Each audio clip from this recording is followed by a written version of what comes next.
J'espère que vous allez bien. Je réponds au nom de Moukena Katende Richard, étudiant à l'Université protestante au Congo, en LD-Phasé LMD. Aujourd'hui, je vais vous parler de la configuration organisationnelle selon Harry Michburg. Harry Michburg. Tout d'abord, je vais commencer de vous expliquer qui est Harry Michburg. Harry Michburg est un chercheur en management canadien qui a développé une théorie de la configuration organisationnelle basée sur 7 types de structures organisationnelles. Ces 7 types sont les suivants. Nous avons la structure simple, la bibliocratie professionnelle, la bibliocratie mécaniste, l'organisation divisionnalisée, l'organisation adhocratique, l'organisation politisée, ainsi que l'organisation missionnaire. Au premier point, je vais vous parler de la structure simple.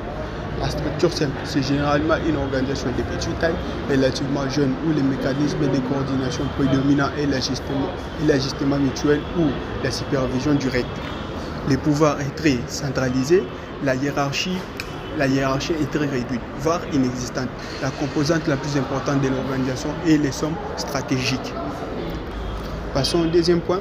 Le deuxième point nous parle de la bureaucratie professionnelle. La bureaucratie professionnelle, elle se rencontre dans les organisations ou des centres opérationnels, est composée de professionnels très qualifiés dont la formation conduit à une standardisation des qualifications. Elle est relativement décentralisée en raison de la marge de manœuvre dont bénéficient les professionnels. Le centre opérationnel est la composante la plus importante de l'organisation. Elle est adaptée à des environnements stables mais complexes. Au troisième point, je vais vous parler de la bureaucratie mécaniste. La bureaucratie mécaniste, elle se rencontre dans les organisations âgées et d'une taille importante. Les mécanismes d'ajustement et la standardisation, elle est adaptée à des environnements stables. La possibilité de prévoir standard et simple. Au quatrième point, je vais vous parler de l'organisation divisionnalisée. L'organisation divisionnalisée. Les très grandes organisations opérant sur les marchés différents sont généralement éclatées en divisions relativement autonomes les unes par rapport aux autres. Le mode de coordination domine et la standardisation des résultats. Les décisions opérationnelles sont très décentralisées au niveau de la marche, au niveau de chaque division, alors que les décisions stratégiques sont centralisées. Au cinquième point, je vais vous parler de l'organisation adhocratique. L'organisation adhocratique, c'est la configuration de l'organisation des organisations innovatrices. C'est une organisation de petite taille composée des spécialistes de différentes disciplines dans le mode de coordination et l'ajustement mutuel.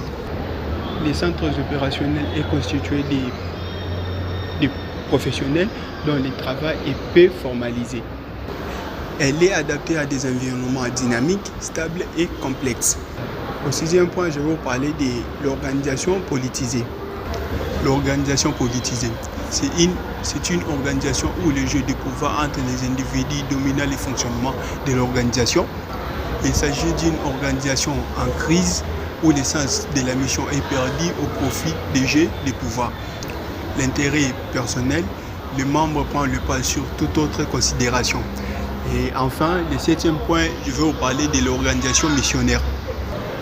L'organisation missionnaire.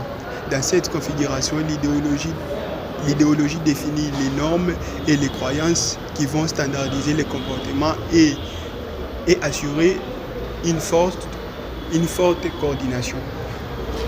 Merci de m'avoir suivi. Si vous avez aimé, laissez un maximum de likes.